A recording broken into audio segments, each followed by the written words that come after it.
بسم الله الرحمن الرحيم قد أفلح المؤمنون الذين هم في صلاتهم خاشعون صدق الله العظيم رب اشرح لي صدري ويسر لي أمري واحلل عقدة من لساني يفقهوا قولي সম্মানিত সুধী সূরাতুল মুমিনুনের প্রথম 10টি আয়াতের বিশেষ ফজিলত রয়েছে, তাৎপর্য রয়েছে। এই 10টি আয়াতের সংক্ষিপ্ত তাফসীর আমি আপনাদের সামনে পেশ করব ইনশাআল্লাহ বিইذنিল্লাহ। তো সূরাতুল মুমিনুন, আল্লাহ দেখেন মুমিনদের নামে সূরা দিয়েছেন সূরাতুল মুমিনুন, আবার কাফিরদের নামেও একটা সূরা ডেডিকেট করেছেন। সূরাটার নাম কি বলেন তো? সূরাতুল কাফিরুন। আবার মুমিনুনা কাফিরুনা মাঝামাঝি আল মুনাফিকুন, তাদের নামে আল্লাহ একটা সূরা দিয়েছেন সূরাতুল মুনাফিকুন। তো এই সূরাটা আমাদেরকে উৎসর্গ করা, আমাদের জন্য ডেডিকেট করা, মুমিনুন নামে এই সূরাটা। এই সূরাটা নাজিলের একটা প্রেক্ষাপট আছে, যেটাকে আরবিতে শানুন নুজুল বলে। ওটা বলেই আমি মূল ব্যাখ্যা বা আলোচনার দিকে চলে যাচ্ছি। সম্মানিত সুধী, রাসূলুল্লাহ সাল্লাল্লাহু আলাইহি ওয়াসাল্লামের কাছে আল্লাহ তাআলা যে কোরআন নাজিল করেছেন, এই কোরআন যেটা লেটেস্ট ভার্সন অফ রেভিলেশনের সর্বশেষ ভার্সন, এটা আল্লাহ তাআলা বিষ্ণু ঈসা ইসলামের কাছে নানাভাবে নাজিল করতেন। কোরআন নাজিল হওয়ার অনেকগুলো পদ্ধতি ছিল, সবসময় একইভাবে কোরআন আসতো না। কখনো কখনো কোরআন আসতো মিসলা সলসালাতিল জারাস, আমরা ঘন্টা যখন বাজাই যে বিকট শব্দ হয়, এরকম বিকট আওয়াজে মাঝে মাঝে কোরআন নাজিল হতো। আপনাদের মনে থাকবার কথা, বাংলাদেশে আমরা যখন প্রাইমারি স্কুলে পড়তাম বা হাই স্কুলে পড়তাম, ঘন্টা শেষ হলে, একটা ক্লাস শেষ হলে দফতরি কি করতো বলেন তো? হ্যাঁ, দিত না? মনে পড়ে? পিকচারাইজেশন হচ্ছে? আচ্ছা, প্রচন্ড আওয়াজে ওই বেলের মধ্যে বাড়িয়ে দিত। তখন আমরা বুঝতাম কি একটা ঘন্টা হয়েছে। এক ক্লাস শেষে একটা দিত, 2 ক্লাস শেষে 2টা, ক্লাস যখন সব শেষ তখন অনেকগুলো দিত, তো বুঝতাম যে ছুটি আমাদের।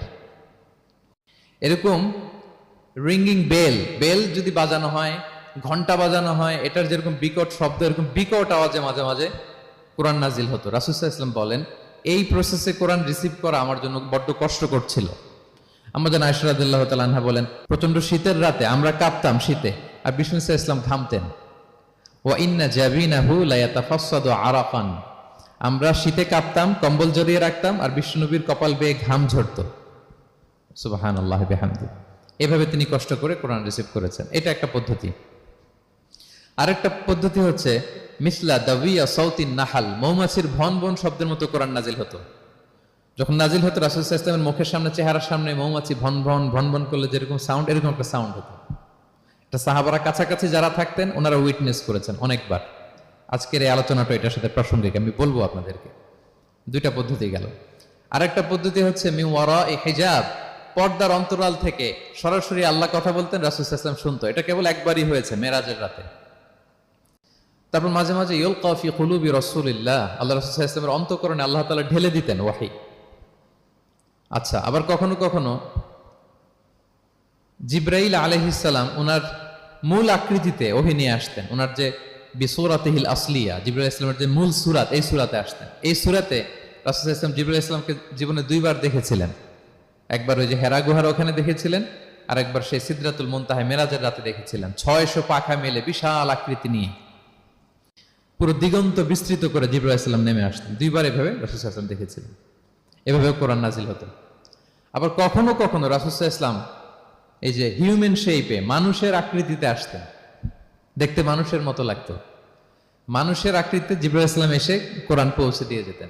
বিষ্ণু সাল্লাল্লাহু আলাইহি ওয়াসাল্লাম বলতেন, এই প্রসেসে ওহী রিসিভ করা আমার জন্য সবচেয়ে সহজ ছিল। এটা তো খুব স্বাভাবিক, ন্যাচারাল, যে একজন মানুষ এসে আমার সাথে কথা বললে, মানুষ মানুষের সাথে কথা বলবে, এটা তো খুব ফ্লেক্সিবল হবে, কমফোর্টেবল হবে। বাকি পদ্ধতিগুলো রাসূল সাল্লাল্লাহু আলাইহি ওয়াসাল্লামের জন্য কঠিন ছিল। এবং এই সূরাতে যখন জিবরাইল আলাইহিস সালাম আসতেন, তখন দিহিয়াতুল কালবি আল আনসারী নামে এক সাহাবীর সূরাতে আসতেন। ওনার তওবাটা আল্লাহর কাছে খুব পছন্দ হয়েছিল। জাহিলি যুগে অনেক কন্যা সন্তানকে তিনি জীবিত প্রচিত করেছিলেন। পরে একবার এমন রিপেন্টেন্ট হলেন, অনুতপ্ত হলেন, অনুশোচনায় পড়ে আল্লাহর কাছে এমন কান্না করলেন। আর অনুশোচনার চোখের পানি আল্লাহ বড্ড পছন্দ করেন। অনুতপ্ত বান্দা যখন অনুতপ্ত হয়ে কাঁদে, তার চোখের পানি তার চোখ বেয়ে, নাক বেয়ে জমিনে ড্রপ করার আগে আল্লাহ বান্দাকে মাফ করে দেয়। তো আল্লাহর কাছে এত পছন্দ হয়েছিলেন, মানুষের সূরাতে আসলে ওনার সূরাতে এসে তিনি কোরআন দিয়ে যেতেন বিষ্ণু সাল্লাল্লাহু আলাইহি ওয়াসাল্লামকে। তো মুসনাদে আহমদ ইবনে হাম্বল একটা হাদিস এসছে, ওমরে ফারুক রাদিয়াল্লাহু তাআলা আনহু এই হাদিসটা বর্ণনা করেন। তিনি বলেন যে আমরা একবার বিষ্ণু ইসলামের পাশে বসা, হঠাৎ সামি'না দাবিয়া সাউতিন নাহাল, মৌমাছির ভনভন ভনভন শব্দ শুনতে পেলাম, কিন্তু তাকিয়ে দেখি কোনো মৌমাছি নাই। তখন বুঝলাম যে রাসূল সাল্লাল্লাহু আলাইহি ওয়াসাল্লাম ওহী রিসিভ করছেন। কি রিসিভ করছেন? ওহী রিসিভ করছেন। ঠিকই রাসূল সাল্লাল্লাহু আলাইহি ওয়াসাল্লাম কিবলামুখী হলেন, ফাস্তাকবালাল কিবলা। অনেকক্ষণ তিনি চুপ করে গম্ভীর হয়ে বসে থাকলেন, ওহী রিসিভ করলেন। এরপর সাহাবাদের দিকে তাকিয়ে উনি হেসে দিলেন। হেসে বললেন, এইমাত্র সূরাতুল মুমিনুনের প্রথম 10টা আয়াত আমার উপর নাজিল হয়েছে, এবং এই 10টা আয়াতে মুমিনদের 7টা বিশেষ বৈশিষ্ট্যের কথা বলা হয়েছে। মান আকামা হুন্না দাখালাল জান্নাহ, যেই 7টা বৈশিষ্ট্য নিজের মধ্যে ধারণ করবে সে আল্লাহর জান্নাতের ওয়ারিস হয়ে যাবে। এবং এই আয়াতগুলো বলে আল্লাহ তাআলা সবশেষে এমনটাই বলেছেন যে উলাইকা হুমুল ওয়ারিসুন আল্লাযীনা ইয়ারিসুনাল ফিরদাউসা হুম ফিহা খালিদুন। যারা এই 7টা বৈশিষ্ট্য নিজের মধ্যে ধারণ করবে তারা জান্নাতুল ফিরদাউসের ওয়ারিস হয়ে যাবে, উত্তরাধিকার হয়ে যাবে। ওয়ারিস বুঝেন তো না? ওয়ারিস মানে হচ্ছে আপনি বাবার কাছ থেকে ইনহেরিটেন্স হিসেবে যেটা পেলেন। বাংলাদেশে দেখবেন যে অনেক জমি জমার মধ্যে প্লটের মধ্যে সাইনবোর্ড দেয়া থাকে যে ক্রয় সূত্রে এই জমির মালিক অমুক, বায়না সূত্রে এই জমির মালিক অমুক, তারপর ওয়ারিস সূত্রে এই জমির মালিক আব্দুর রহমান, লেখা থাকে না এরকম? ওয়ারিস সূত্রে মানে এটা উনি কিনে নাই, এটা ওনার কার কাছ থেকে? বাবার কাছ থেকে পেয়েছেন, উত্তরাধিকার সূত্রে পেয়েছেন। তো দেখেন আল্লাহ তাআলা এই শব্দটাই, লিটারালি এই শব্দটাই ব্যবহার করেছেন যে আল্লাযীনা ইয়ারিসুনাল ফিরদাউসা হুম ফিহা খালিদুন। বিশ্বাসীরা যদি এই 7টা গুণ নিজের মধ্যে ধারণ করে তাহলে বাবার সম্পদে সন্তানের যেমনি ভাগ থাকে সে ওয়ারিস হয়, আমার এই উম্মতেরা, আল্লাহর এই বান্দারা জান্নাতুল ফিরদাউসের ওয়ারিস হয়ে যাবে। তো বলেন আমরা জান্নাতুল ফিরদাউসের ওয়ারিস হতে চাই কি চাই না? চাই, সবাই চাই। হ্যাঁ বলেন বলেন, চাই তো? ইনশাআল্লাহ ইনশাআল্লাহ, আল্লাহুম্মা জাআলনা মিনহুম। তো আমরা তাহলে শুনি আল্লাহ তাআলা কি বৈশিষ্ট্যের কথা বললেন যেগুলো ধারণ করলে আমরা জান্নাতুল ফিরদাউসের ওয়ারিস হব। আম্মা জান আয়েশা রাদিয়াল্লাহু তাআলা আনহাকে সাহাবারা জিজ্ঞেস করতেন যে আম্মা জান কাইফা কানা খুলুকু রাসূলিল্লাহ, আল্লাহ রাসূল সাল্লাল্লাহু আলাইহি ওয়াসাল্লামের আচরণ কেমন ছিল? তিনি বলতেন কানা খুলুকুহু আল কুরআন, রাসূল সাল্লাল্লাহু আলাইহি ওয়াসাল্লামের আচরণ ছিল কোরআনের মতো আচরণ। উম্মে সালামা রাদিয়াল্লাহু তাআলা আনহা, আমাদের আরেক আম্মা জান, ওনাকে জিজ্ঞেস করা হলে উনি বলতেন রাসূল সাল্লাল্লাহু আলাইহি ওয়াসাল্লাম যখন রাস্তা দিয়ে হেঁটে যেতেন কাআন্নাল কুরআনা ইয়ামশি আলাল আরদ, মনে হতো লিভিং কোরআনটা রাস্তা দিয়ে হেঁটে যাচ্ছে। তো সাহাবারা যখন আরো ইন ডিটেইল জানতে চাইলেন তখন আম্মা জান আয়েশা বললেন তোমরা সূরা মুমিনুনের প্রথম 10 আয়াত পড়ো, এই 10 আয়াতে যা যা আল্লাহ বলেছেন এটাই ছিল খুলুকু রাসূলিল্লাহ, এটাই ছিল বিশ্বনবীর আচরণ। তো আসুন আমরা দেখি রাসূল সাল্লাল্লাহু আলাইহি ওয়াসাল্লামের আচরণ কেমন ছিল এবং কোন বৈশিষ্ট্যগুলো থাকলে আল্লাহ তাআলা আমাদেরকে জান্নাত দিয়ে ধন্য করবেন। সূরাতুল মুমিনুনটা আল্লাহ তাআলা শুরু করছেন ক্বাদ আফলাহাল মুমিনুন আল্লাযীনা হুম ফি সালাতিহিম খাশিউন, অর্থাৎ সফল হয়েছে তারা, ঈমান এনেছে যারা। প্রথম আয়াতের অর্থ হচ্ছে ক্বাদ আফলাহাল মুমিনুন, বিশ্বাসীরাই সফল হয়েছে।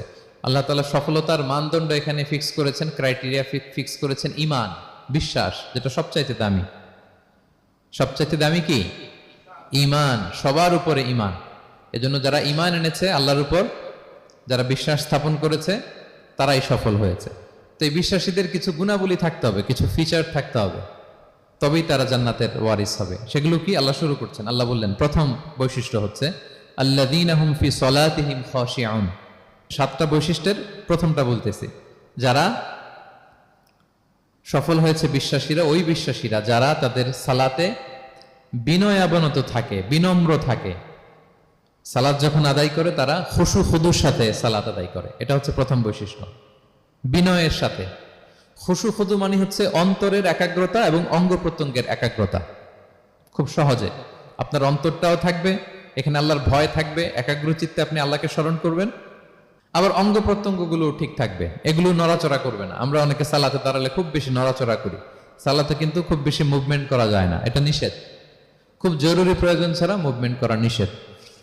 আল্লাহ বলেন আল্লাযীনা হুম ফি সালাতিহিম খাশিউন, প্রথম বৈশিষ্ট্য হচ্ছে যারা তাদের সালাতে বিনয়াবনত থাকবে, একাগ্র চিত্তে সালাত আদায় করবে। এতটা একাগ্র চিত্তে তারা অন্তরের মধ্যে এই উপলব্ধি ধারণ করবে যে আমি যে ইবাদত করছি এটা আল্লাহ দেখছেন, Allah is watching me, Allah is observing me, Allah তাআলা সরাসরি দেখছেন।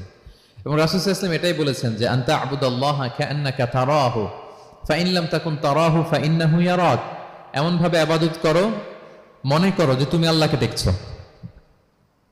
আর এটা যদি ভাবতে, এই উপলব্ধি আনতে যদি কষ্ট হয়, তাহলে অন্তত এতটুকু তো ভাবো যে আল্লাহ তোমায় দেখছেন, আল্লাহ আমাকে দেখছেন। এই ভাবনাটা অন্তরে আনা যায় না?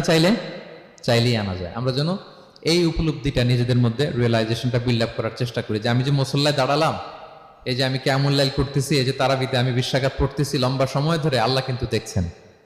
আমার সিজদা, আমার রুকু, এগুলো আল্লাহ তাআলা সরাসরি কি করছেন? দেখছেন। এই ফিল নিয়ে যদি আপনি সালাতে দাঁড়ান, এটা হচ্ছে খুশু খুদু। সাহাবারা এতটা বিনয়াবনত ভাবে একাগ্র চিত্তে নিমগ্ন হয়ে সালাতে প্রবেশ করতেন, মরুভূমির মাঝখানে ওনারা সালাত পড়ার সময় মাঝে মাঝে মরুভূমির পাখি এসে ওনাদের কাঁধে বসে যেত, মাথায় বসে যেত। পাখিগুলো মনে করতো এগুলো হয়তো খেজুর গাছ টাছ কিছু একটা হবে। কি হবে? খেজুর গাছ হয়তো হবে। আবার যখন রুকুতে যেতেন, পাখি উড়াল দিত। তার মানে কি, খুব বিনয়াবনত ভাবে, বিনম্র চিত্তে ওনারা সালাত অফার করতেন। তাহলে এটা হচ্ছে প্রথম বৈশিষ্ট্য। প্রিয় ভাইরা, আমরা যেন সালাতে অত্যন্ত বিনয়ের সাথে, একাগ্র চিত্তে, with full of solemnity and submission, একটা সাবমিসিভ ভাব যেন আপনার থাকে, যে আপনি নিজেকে সর্বোচ্চ উজাড় করে নিজেকে আল্লাহর কাছে পেশ করছেন। এই অ্যাটিটিউডটা যেন আমাদের নামাজের মধ্যে থাকে। এটা হচ্ছে 1 নম্বর বৈশিষ্ট্য, আল্লাযীনা হুম ফি সালাতিহিম খাশিউন, যারা বিনয়াবনত ভাবে থাকে। অনেকে বলে, হুজুর মন বসে না নামাজে আমার। এটা অনেকের প্রশ্ন, অনেকের জিজ্ঞাসা, যে মনটা ধরে রাখতে পারি না, নামাজে দাঁড়ালেই সারাদিন যেটা মনে হয় না ওইটা নামাজে মনে চলে আসে। এরকম হয় না? সারাদিন এটাকে কি যেন ভাবতেছিলাম মনে নাই, নামাজে দাঁড়ালেই মন চলে আসে। তারপরে মনকে আরবিতে বলে, অন্তরকে বলে কলব। কলব মানে যেটা খুব নড়াচড়া করে, মুভমেন্ট করে, ওইটাই কলব। মন দেখবেন এদিকে ছোটে, ওদিকে ছোটে। ওই যে আমরা ছোটবেলায় একটা গান শুনতাম, গানটা হচ্ছে পাগল মন, মন কেন এত কথা বলে। মানে মন এদিকে ছোটে, ওদিকে ছোটে, মনকে ধরে রাখা বড্ড জটিল, কষ্টকর। তো এটা স্বাভাবিক। অনেকেই বলে, হুজুর আমার মন থাকে না নামাজে, একাগ্র চিত্তে নামাজ তো আদায় করতে চাই, কিন্তু মনটাকে ধরে রাখা যায় না। তো কিভাবে এই খুশু খুদু, সাবমিসিভনেস আপনি কিভাবে বাড়াবেন, এটাও বিষ্ণু সাল্লাল্লাহু আলাইহি ওয়াসাল্লাম আমাদেরকে ইনস্ট্রাক্ট করেছেন, গাইড করেছেন। কিভাবে এই খুশুটা আসবে, অন্তরের মধ্যে একাগ্রতা আসবে। 1 নম্বর পদ্ধতি হচ্ছে খুশু খুদু বাড়ানোর। সালাতে যখন আপনি দাঁড়াবেন, বিষ্ণু বলেন সল্লু সলাতান মুআদ্দিয়া। বিষ্ণু বলেন, মনে করো যে নামাজটা পড়তেছো এটা হতে পারে তোমার বিদায়ী নামাজ, শেষ নামাজ জীবনের। হতে পারে না? ধরেন যে মাগরিবের সালাত যে আমরা আজকে পড়বো, এমন তো হতে পারে এটাই আমাদের জীবনের শেষ নামাজ। কি বলেন? হতে পারে কি না? পারে। আমরা কে কখন চলে যাব আমাদের তো জানা নাই। তো এই যে মুসল্লায় যখন আমরা দাঁড়াই, তখন কেন আমরা এটা ভাবি না যে it could be the last and final prayer in my life? হতে পারে এটাই আমার জীবনের শেষ নামাজ। এটা যদি আপনি ভাবতে পারেন, তখন দেখবেন ঠিকই আপনার একাগ্রতা, সাবমিসিভনেস এটা বাড়তেছে। আপনাকে যদি বলা হয় যে আজকে রাত 10টায় তোমার দুনিয়ার সফর শেষ, নতুন স্টেশনে যেতে হবে, আলামুল বারজাকে, তোমার শেষ, তোমার মৃত্যু হয়ে যাবে। আজকে যে মাগরিব আর এই যে এশা আর যে তারাবির সালাত, এটাই তোমার লাস্ট নামাজ, যাও এটাই তোমার লাস্ট চান্স। এটা যদি আজকে আমরা জানি, এই হলরুমে যারা আছি, যদি এটা জেনে যায় যে আজকের তারাবিটাই শেষ তারাবি, শেষ সুযোগ, বলেন তো আমাদের অবস্থা কি হবে? প্রতিদিন ধরেন যে মাগরিবের নামাজের পরে একটু নিউজ দেখেন, একটু ফেসবুকে ঢুকেন, আজকেও তো ঢুকবেন, তাই না? ঢুকবেন। কি করবেন আজকে? আল্লাহ আকবার, সব বাদ দিয়ে অজু করে আতর মেখে জায়নামাজটা ভিজিয়ে দীর্ঘ কিয়ামুল লাইল করবেন। সিজদায় পড়ে চোখের পানি দিয়ে জায়নামাজ ভিজিয়ে দেবো আমরা, ঠিক কিনা? কারণ আমি নিশ্চিত হতে পেরেছি এটাই আমার শেষ নামাজ। তো এটা তো প্রত্যেক সালাতের ক্ষেত্রেই আমাদের প্রযোজ্য। আসলে আমরা যে নামাজ পড়ি, যে কোনো নামাজই তো আমার শেষ চান্স হতে পারে। কি বলেন? হতে পারে কি পারে না? বলেন তো। পারে। এই টেকনিকটাই রাসূল সাল্লাল্লাহু আলাইহি ওয়াসাল্লাম শিখিয়েছেন, বলেছেন সল্লু সালাতান মুআদ্দিয়া, মনে করে এটাই হতে পারে তোমার জীবনের শেষ নামাজ। আমাদের ইউনিভার্সিটিতে ইমাম বেসার, যিনি চিফ ইমাম, উনি নামাজের আগে একটা চমৎকার অ্যানাউন্সমেন্ট দেয়। উনি বলে যে লেটস পারফর্ম দিস সালাহ as if this is our last and final prayer. চলুন এমন ভাবে নামাজটা পড়ি, ভাবি যে হতে পারে এটাই আমার জীবনের শেষ নামাজ। তাহলে সম্মানিত, শুধু এই ভাবনাটা নিয়ে যদি আমরা মুসল্লায় দাঁড়াই, দেখবেন যে ওই দিন আপনার মনে দৃশ্যরিক যাবে না, একটা ভয় কাজ করবে যে হায় রে, হতে পারে এটাই আমার লাস্ট চান্স, আর আমার রবকে সিজদা দেওয়ার সুযোগ হয়তো আমি আর পাবো না। তাহলে এখন থেকে আমরা সালাতে যখন দাঁড়াবো এটা ভাববো যে this could be my last chance in my life, হতে পারে এটাই শেষ চান্স। আমি একাগ্র চিত্তে আমার সালাতটাকে আল্লাহর কাছে উপস্থাপন করি। কি বলেন, পারা যাবে তো ইনশাআল্লাহ? খুশু খুদু বাড়ানোর 1 নম্বর টিপস। খুশু খুদু বাড়ানোর 2 নম্বর টিপস হচ্ছে তাড়াহুড়ো না করা। আমরা অনেকে তাড়াহুড়ো করি, রুকু থেকে হুট করে দাঁড়িয়ে যাই, তারপরে সোজা হয়ে দাঁড়িয়ে না থেকে তাড়াতাড়ি সেজদায় চলে যাই, দুই সেজদার মাঝখানে ধীরস্থির ভাবে বসার কথা, আমরা না বসেই দ্বিতীয় সেজদায় চলে যাই। এই প্রবণতা আমাদের অনেকের আছে না? এটা কিন্তু নিষেধ। তা'দিলুল আরকান, বাকি সব মাযহাবে এটা ফরজ। আপনি তাড়াহুড়ো করলে আপনার নামাজই হবে না। আর আমাদের মাযহাবে, হানাফি মাযহাবে এটা ওয়াজিব। ওয়াজিব তরক করলে সাউ সিজদা দিতে হয়। দুই সেজদার মাঝখানে আপনি সুস্থির হয়ে বসবেন। অনেকে দেখা যায় একটা সেজদা দিয়ে মাথা কোনো রকম উঠিয়েই আরেক সেজদায় বসেও নাই ঠিক মতো আরামসে, এরকম আছে না? এটা যদি কেউ করে আমাদের মাযহাব অনুযায়ী তার সৌ সেজদা দিতে হবে। তাহলে এরকম তাড়াহুড়ো করা যাবে? আর এখন থেকে তো কি করবেন বলেন? ধীরস্থির ভাবে নামাজ পড়বো। No rushing, no rushing in salah, no hastiness in salah. নামাজে রাশ করা যাবে না, রিল্যাক্সের সাথে আমরা নামাজ পড়বো, ধীরস্থির ভাবে নামাজ পড়বো। রুকু সিজদাগুলো খুব চমৎকার ভাবে আদায় করবো। রাসূল সাল্লাল্লাহু আলাইহি ওয়াসাল্লামের রুকু যে দিতেন, ওনার পিঠটা এত স্ট্রেট ফরওয়ার্ড হতো, সাহাবারা বলতেন লাউ ইস্তাকাররা আলাইহিল মা লাসাব্বা আলাইহিল মা আলাস্তাকাররা। পানি ভর্তি এক গ্লাস পানি যদি রাসূল সাল্লাল্লাহু আলাইহি ওয়াসাল্লামের রুকু দেওয়া পিঠের উপর রেখে দেওয়া হয়, পানিটাও পড়বে না, গ্লাসটাও ভাঙবে না। তার মানে এত স্ট্রেট ফরওয়ার্ড পিঠ ছিল। আবার রাসূল সাল্লাল্লাহু আলাইহি ওয়াসাল্লাম বলতেন আসওয়াউন নাসি সারিকাতান মান ইয়াসরিকু ফিস সালাহ। তিনি বললেন সবচাইতে বড় চোর যে নামাজে চুরি করে। সাহাবারা বললেন ওয়া কাইফা ইয়াসরিকু মিন সালাতিহি ইয়া রাসূলুল্লাহ, নামাজে আবার কিভাবে চুরি করে? রাসূল সাল্লাল্লাহু আলাইহি ওয়াসাল্লাম বললেন লা ইউতিম্মু রুকুআহা ওয়া সুজুদাহা, রুকু সেজদাগুলো সুন্দর করে আদায় করে না, সেই নামাজ চোর। তা আমরা যেন রুকু সেজদাগুলোকে খুব সুন্দরভাবে ধীরস্থির ভাবে যেন আমরা আদায় করি, আমরা যেন তাড়াহুড়ো না করি। রাসূল সাল্লাল্লাহু আলাইহি ওয়াসাল্লাম একবার মসজিদে নববীতে বসা এক সাহাবী এসে নামাজ পড়ে রাসূল সাল্লাল্লাহু আলাইহি ওয়াসাল্লামকে সালাম দিলেন। রাসূল সাল্লাল্লাহু আলাইহি ওয়াসাল্লামের সালামের উত্তর দিয়ে বলেন ইরজি' ফাসাল্লি ফাইন্নাকা লাম তুসাল্লি, যাও তুমি আবার নামাজটা পড়ে আসো, তোমার নামাজ হয়নি। সাহাবী যে আবার নামাজ পড়ে আবার আসলেন, রাসূল সাল্লাল্লাহু আলাইহি ওয়াসাল্লাম আবার বললেন সাল্লি ফাইন্নাকা লাম তুসাল্লি, নামাজ পড়ে আসো, হয়নি। আবার গেলেন, আসলেন, আবার বললেন তুমি নামাজটা পড়ে আসো, হয়নি। এবার তো বেচারা কেঁদে দিয়ে বলে ইয়া রাসূলুল্লাহ লা উহসিনু মিন যালিক, এর চেয়ে ভালো পারি না আমি, আপনি আমাকে শিখিয়ে দেন। রাসূল সাল্লাল্লাহু আলাইহি ওয়াসাল্লাম তখন বললেন যখন নামাজে দাঁড়াবা ফাতিহা পড়বা আর একটা সূরা মেলাবা, ধীরস্থির ভাবে দাঁড়াবা। যখন রুকুতে যাবা হাত্তা তাতমাইন্না রাকিআন, ধীরস্থির ভাবে রুকু করবা। তুমি তাড়াহুড়ো করেছো। রুকু থেকে যখন সোজা হয়ে দাঁড়াবা ধীরস্থির ভাবে দাঁড়াবা, নাকি রুকু সেজদাগুলোকে খুব সুন্দরভাবে ধীরস্থির ভাবে যেন আমরা আদায় করি, আমরা যেন তাড়াহুড়ো না করি। রাসূল সাল্লাল্লাহু আলাইহি ওয়াসাল্লাম একবার মসজিদে নববীতে বসা এক সাহাবী এসে নামাজ পড়ে রাসূল সাল্লাল্লাহু আলাইহি ওয়াসাল্লামকে সালাম দিলেন। রাসূল সাল্লাল্লাহু আলাইহি ওয়াসাল্লামের সালামের উত্তর দিয়ে বলেন ইরজি' ফাসাল্লি ফাইন্নাকা লাম তুসাল্লি, যাও তুমি আবার নামাজটা পড়ে আসো, তোমার নামাজ হয়নি। সাহাবী যে আবার নামাজ পড়ে আবার আসলেন, রাসূল সাল্লাল্লাহু আলাইহি ওয়াসাল্লাম আবার বললেন সাল্লি ফাইন্নাকা লাম তুসাল্লি, নামাজ পড়ে আসো, হয়নি।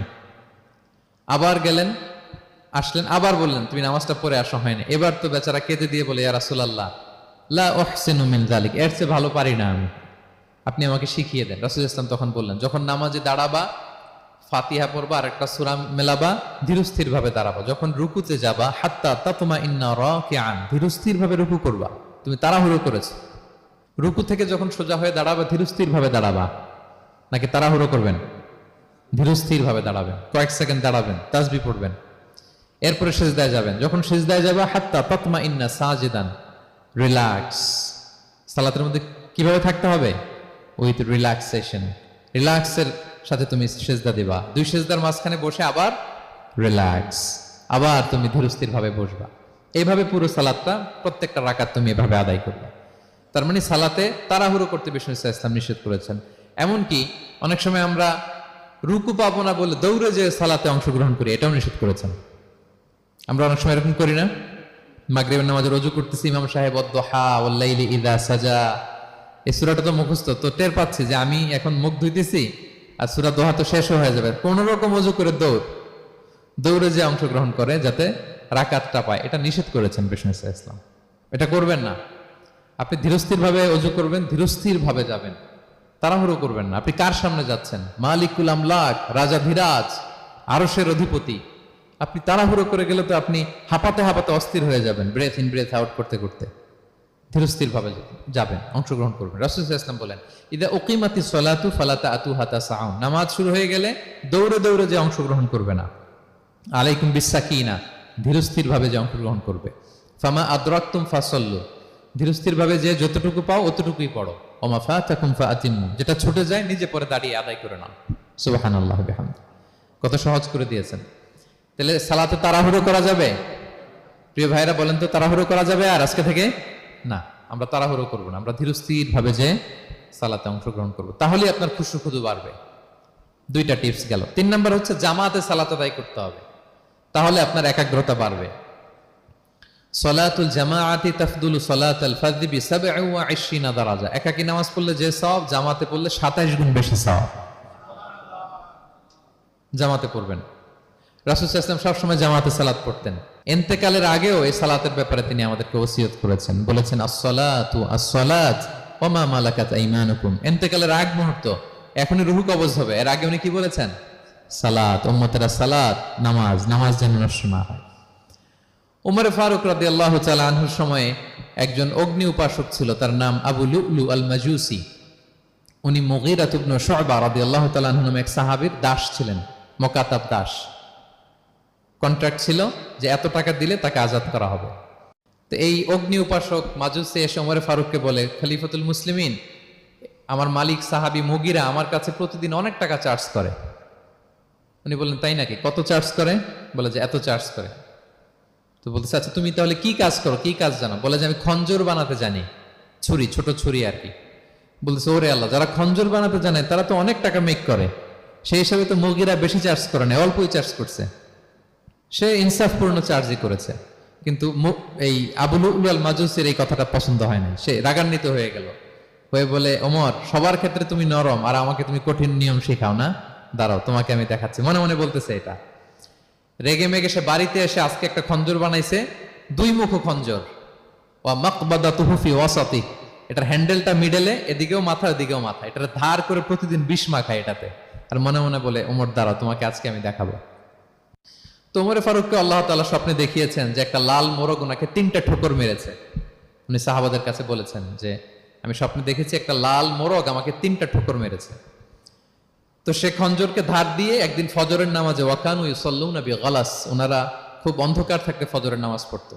সে বুরনুস, এক ধরনের জুব্বা যেটার মাথা আছে, ওটা পরে হুডির মতো আর কি, হুডি চেনেন তো না?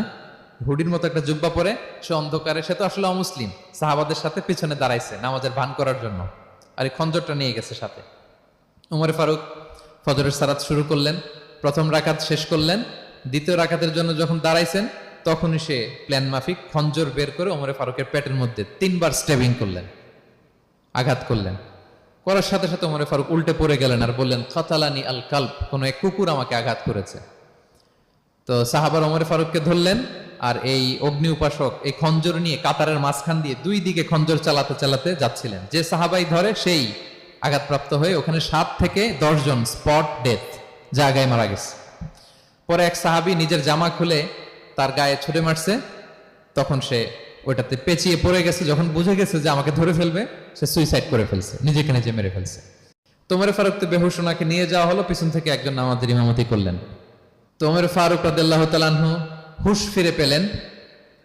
হুশ ফিরে পাওয়ার পরে দিনের বেলা যখন হুশ আসলো ওনার, সবাই চারদিকে বসা, যে হায় হায় আমাদের আমিরুল মুমিনিনের কি জানি কি হয়।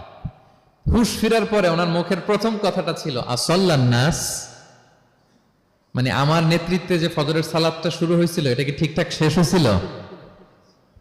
সুবহানাল্লাহ পড়বেন না? আচ্ছা বলেন তো, এই মুহূর্তে আমরা কি করতাম? ওনাকে যে স্টেবিং করছে, চিকিৎসক এসে দুধ দেয়, দুধ পেট দিয়ে বেরিয়ে যায়, নাবিজ দেয়, নাবিজ বের হয়ে যায়, মানে উনি ইন্তেকাল করবেন, এটা বোঝাই যাচ্ছে। এমন কঠিন পরিস্থিতিতে আমরা যদি হসপিটালে হুশ ফিরে পেতাম, আমরা কি বলতাম বলেন দেখি? কে কি বলতেন? কে মারছে? আমারে বাঁচানো যায় কিনা? মাউন্ট এলিজাবেথে নিয়ে চলো, সিঙ্গাপুরে অথবা বামরুন গ্রেডে নিয়ে চলো, আমেরিকাতে নিয়ে চলো, অথবা আমার তো ওখানে ব্যাংক ব্যালেন্স আছে, আমি তো মরে যাবো, আমার ছেলেগুলার কি হবে? হ্যাঁ, আমার মেয়েগুলার কে দেখবে? এগুলো ছিল আমাদের কনসার্ন। তো ওমর ফারুক জানতেছেন যে উনি পৃথিবী থেকে বিদায় নিচ্ছেন, একটু হুশ ফিরে পাইছেন। হুশ ফিরে পাওয়ার পরে প্রথম কথাটা ছিল আসল্লান নাস, লোকেরা কি নামাজ পড়েছিল? আল্লাহু আকবার। তাহলে এটা কত গুরুত্বপূর্ণ ইবাদত। কিভাবে এই সালাতকে সাহাবারা অফার করতেন। তো খুশু খুদুর সাথে যদি আমরা সালাত অফার করতে চাই, আমাদেরকে জামাতে পড়তে হবে। একাকি পড়লে দেখবেন মনে দিকে যায়, ওদিকে যায়, কয় রাকাত পড়ছি ভুলে যাই, এরকম হয় না? একাকি পড়তে গেলে এটা করা যাবে না, জামাতে পড়তে হবে। সালাতে কি কি বলতেছেন এগুলোর অর্থ বুঝে যদি সালাত অফার করেন, তাইলে আপনার সালাতে মনোযোগ থাকবে। সুবহান রাব্বিয়াল আ'লা, সুবহান রাব্বিয়াল আযীম এর অর্থ কি? সূরা ফাতিহা যে প্রতিদিন পড়ি, কি সুন্দর প্রার্থনা সূচক বাক্য। এর অর্থ কি? আল্লাহ সকল প্রশংসা তোমার, আল্লাহ তুমি দয়াময় মেহেরবান, আল্লাহ তুমি বিচার দিবসের মালিক, যেদিন তোমার আরশের ছায়া ছাড়া কোনো ছায়া থাকবে না। নবীদের যে পথে চালিয়েছে ওই পথে আমাদেরকে চালাও, যারা ভ্রান্ত হয়েছে, যারা তোমার ক্রোধের শিকার হয়েছে ওই পথে আমাদেরকে চালিও না। কি চমৎকার চমৎকার কথামালা দিয়ে আমরা এই দোয়াগুলো পড়ি। আমরা অর্থ বুঝি না বলে আমাদের হৃদয়েও টাচ করে না, ঠিক কিনা? দেখবেন আরব শায়েকরা যখন কিয়ামুল লাইল করে, তারাবির সালাত পড়ায়, অনেক অনেক আয়াতে ওনা ডুকরে ডুকরে কেঁদে ওঠে আওয়াজ করে। কারণ কি? জাহান্নামের আয়াত, আযাবের আয়াত, পূর্ববর্তী উম্মত যে ধ্বংস হয়েছে, কিভাবে ওদেরকে বিকট আওয়াজ দিয়ে, গ্রাউন্ড সাউন্ড গ্রেনেড দিয়ে ধ্বংস করা হয়েছে, বন্যা দিয়ে ধ্বংস করা হয়েছে, কিভাবে এদেরকে বাতাস দিয়ে নাস্তানাবুদ করে দেয়া হয়েছে, এগুলো যখন পড়ে ওনারা কাঁদে। আযাবের আয়াত আসলে কাঁদে, জান্নাতের আয়াত আসলে সাবলীল কণ্ঠে তেলাওয়াত চালিয়ে যায়। এর কারণ কি বলেন? অর্থ বুঝে। তা আমরা যেন সালাতে অর্থ বুঝে সালাত তফর করার চেষ্টা করি। পাশাপাশি সালাতের সুন্নাহগুলো যেন আমরা পড়ি। সালাতের যে সুন্নাহ আছে, সুনানুস সালাহ, এগুলো যেন আমরা পড়ি, মনোযোগ আরো বাড়বে। সানাগুলো পড়বেন, ফাতিহা শেষে আওয়াজ করে আমিন বলবেন, অথবা ফিসফিসি কণ্ঠে আমিন বলবেন। বিষ্ণু ইসলাম বলেন, ইদা আম্মান আল ইমামু ফাআমিনু, ইমাম আমিন বললে তোমরাও আমিন বলো, কারণ এই মাত্র একটা দোয়া করা হয়েছে। সূরা ফাতিহাটা কি? একটা দোয়া। ইদা ওয়াফাকা তা'মিনুকুম তা'মিনাল মালাইকাতি গুফিরা লাহু মা তাকাদ্দামা মিন যামবিহি ওয়া মা তাআখার। রাসূল সাল্লাল্লাহু আলাইহি ওয়াসাল্লাম বলেছেন, ইমাম যখন আমিন বলে তোমরাও তখন আমিন বলো, কারণ তোমরা যখন আমিন বলো ফেরেশতারাও আমিন বলে। আর তোমাদের আমিন আর ফেরেশতাদের আমিন যখন একসাথে হয়ে যায়, তোমাদের পূর্বের সব গুনাহ আল্লাহ মাফ করে দেয়। এটা আমিন বলা সুন্নাহ, বলবেন। নামাজ বাঁধার পরে সুন্নাত নামাজে, নফল নামাজে সানাগুলো পড়বেন। কত চমৎকার অর্থবোধক সানা আছে। আমরা তো শুধু সুবহানাকাল্লাহুম্মা বিহামদিকা ওয়া তাবারাকা ইসমুকা ওয়া তাআলা জাদ্দুকা শুধু এটাই পড়ি। রাসূল সাল্লাল্লাহু আলাইহি ওয়াসাল্লাম তাকবীরে তাহরিমে বাঁধার পরে অনেক চমৎকার চমৎকার দোয়া পড়তেন। ইন্না সলাতি ওয়া নুসুকি ওয়া মাহইয়ায়া ওয়া মামাতি লিল্লাহি রাব্বিল আলামিন। আমার সালাত, আমার ইবাদত, আমার জীবন মরণ সবটাই কার জন্য? এই দোয়াটা পড়তেন শুরুতেই। তারপর পড়তেন ওয়াজ্জাহতু ওয়াজহিয়া লিল্লাযী ফাতারাস সামাওয়াতি ওয়াল আরদা হানিফা ওয়া মা আনা মিনাল মুশরিকিন। আমার সবকিছুকে আমি এক সত্তার দিকে ফেরালাম, একনিষ্ঠ হয়ে, আর আমি মুশরিক নই, আমি আল্লাহর দিকে একনিষ্ঠ হলাম। এই দোয়াগুলো পড়তেন। আল্লাহুম্মা বাঈদ বাইনি ওয়া বাইনা খাতায়ায়া কামা বাআদতা বাইনাল মাশরিকি ওয়াল মাগরিব। আল্লাহুম্মা নাক্কিনি মিন খাতায়ায়া কামা ইউনাক্কা আস-সাওবুল আবয়াদু মিনাদ দানাস। আল্লাহুম্মা ইগসিল খাতায়ায়া বিল মাই ওয়াস সালজি ওয়াল বারাদ। এগুলো সানা, এগুলো যে সানা আমরা জানিই না। সানা মানে হচ্ছে প্রশংসা সূচক কথা। আমরা শুধু সুবহানাকাল্লাহুম্মা বিহামদিকা এতটুকুই পড়ি। রাসূল সাল্লাল্লাহু আলাইহি ওয়াসাল্লাম বলতেন, আল্লাহ আমার আর আমার গুনার মাঝে এতটুকু দূরত্ব করে দাও, পূর্ব থেকে পশ্চিম যত দূর, আমার আর আমার গুনার বোঝার মাঝে এতটুকু দূরত্ব তুমি করে দাও। সাদা কাপড় যেমনি ধুয়ে ফকফকা করা হয়, আল্লাহ আমাকে তুমি গুনামুক্ত করে এরকম ফকফকা সাদা বানিয়ে দাও, শুভ্র বানিয়ে দাও। আল্লাহ আমাকে তুমি বরফ দিয়ে, ঠান্ডা পানি দিয়ে, তুষারপাত দিয়ে ধুয়ে আমার গুনাহগুলো তুমি পরিষ্কার করে আমাকে তুমি নিষ্পাপ করে দাও। এগুলো বলে এরপরে আলহামদুলিল্লাহ রাব্বিল আলামিন সূরা ফাতিহা শুরু করতেন। সালাম ফিরানোর আগে বিষ্ণু সাল্লাল্লাহু আলাইহি ওয়াসাল্লাম দোয়া মাসুর পড়তেন। কত চমৎকার মাসুর দোয়া আছে।